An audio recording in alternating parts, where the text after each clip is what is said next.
I will shortly be seeing His Majesty the King to offer my resignation as Prime Minister. To the country, I would like to say first and foremost, I am sorry. I have given this job my all, but you have sent a clear signal that the government of the United Kingdom must change, and yours is the only judgment that matters. I have heard your anger, your disappointment, and I take responsibility for this loss. I'm sorry that we could not deliver what your efforts deserved. The Labour Party has won this general election. We did it! You campaigned for it, you fought for it, you voted for it, and now it has arrived. Change begins now. After 14 years of a Conservative in name only, left-wing government, followed by another 5 years of left-wing governance, we did it. Thank you so much for that reception. What an amazing reception. We did it! The tide has turned, but there's more than a modicum of good news. There's no enthusiasm for Labour, there's no enthusiasm for Starmer whatsoever. In fact, about half of the vote is simply an anti-Conservative vote. This Labour government will be in trouble very, very quickly. And we will now be targeting Labour votes. We're coming for Labour, be in no doubt about that. How can it be right that a Conservative Party that has just over 50% more votes than we have 30 times the number of MPs? How can it be right that the now ruling Labour Party, they've got just over double the number of votes that we have, and they've got some 100 times the number of MPs? This is a flawed democratic system, and I think that people will be looking at these results and saying this is not a real, genuine, fair democracy. Reform UK has illustrated just how rigged the first-past-the-post system is in favour of establishment parties. And this is how the first-past-the-post voting system looks like. Not very democratic. If we had proportional representation, we'd be looking at nearly 100 seats. But equally, first past the post inverts the other way, where Labour get almost the same number of votes they got, well, in fact, fewer votes they got under Corbyn, and yet 200 more seats. It is very much my view that our outdated first past the post electoral system is not fit for purpose, and we will campaign with anyone and everyone to change this electoral system. The UK is now fundamentally a left-wing country. God love democracy. Getting to connect Prime Minister Starmer to President Biden. Mr. Prime Minister, congratulations. What a hell of a victory. Congratulations. Thank you, Mr. President. It's been a long night and day. Fortuitously, we will see each other next week. I'm looking forward to it as well. There's no doubt that under your leadership, our two countries are going to continue our special relationship. We're working together just about every issue, supporting Ukraine, managing the competition with China, advancing cooperation. Our work is urgent, and we begin it today. Labour has reclaimed power after 14 years. So here are the 15 major promises they plan to deliver, now that they're in charge. They promise to deliver a genuine living wage by changing the Low Pay Commission's remit so that the minimum wage will, for the first time, take account of the cost of living. Britain's low-pay model has to go. It doesn't serve working people. It's not compatible with grassroots growth. When we look at the economy as a whole, it can seem like we're more comfortable hiring people to work in low-pay, insecure, sometimes exploitative contracts than we are in investing in the new technology that delivers for workers' productivity and our country.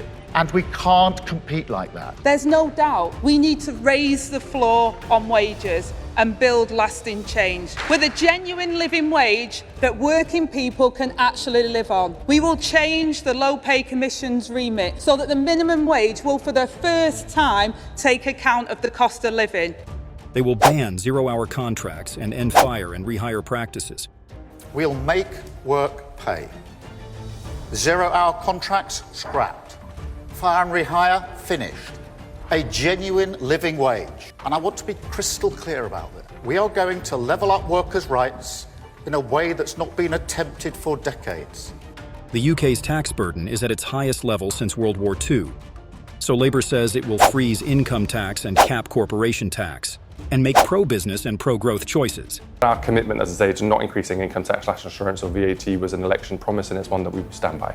We do not take lightly the trust of voters who have been burned too often by incompetence, irresponsibility and recklessness, and to investors and businesses who have spent 14 years doubting whether Britain is a safe place to invest. And let me tell you, after 14 years, Britain has a stable government, a government that respects business, wants to partner with business, and is open for business. In an uncertain world, Britain is a place to do business. Labour plans to make the UK an energy superpower by 2030 to reach net zero emissions. This includes allowing onshore wind farms and creating a publicly owned energy company to boost investment in renewables. Be under no illusions here. The tide is turning here in Scotland. And that's why I'm delighted to be here in Leith to launch the Labour Party's national mission on clean energy. A cause that will create good jobs, well-paid jobs, 500,000 new jobs, 50,000 here in Scotland, will power us forwards towards net zero, generate growth right across the country, end the suffocating cost of living crisis, get Putin's boot off our throat with real energy security, with cheaper bills and clean electricity by 2030. Labour has pledged to build 1.5 million homes over 5 years. With planning reforms, support for developers, housing associations and local authorities, and through the Affordable Homes Grant, they believe they can make that target a reality. An obstacle to the aspirations of millions, now and in the future, who deserve the security of home ownership. A future hidden by our restrictive planning system and conference we must bulldoze through it. No more land bankers sitting comfortably on brownfield sites while rents in their communities rise. So it's time to get Britain building again. It's time to build 1.5 million new homes across the country. Opportunities for first-time buyers in every community.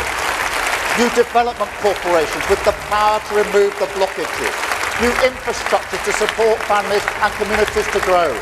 Roads, tunnels, power stations built quicker and cheaper. And a new effort to rewire Britain. From day one, minute one, they promised to work on delivering 40,000 more evening and weekend appointments by paying doctors and nurses overtime rates to take on additional shifts. An additional $1 billion for the NHS to cut waiting lists, and shared waiting lists for hospitals are also on the agenda.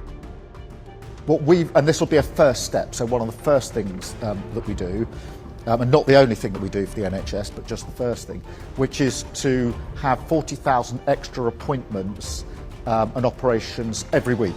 So that means using operating theatres in the evenings, on the weekends, so 40,000. We'll pay for that by getting rid of the non-dom status completely. That 40,000 each and every week amounts to 2 million a year, so it's a big chunk out of the waiting list.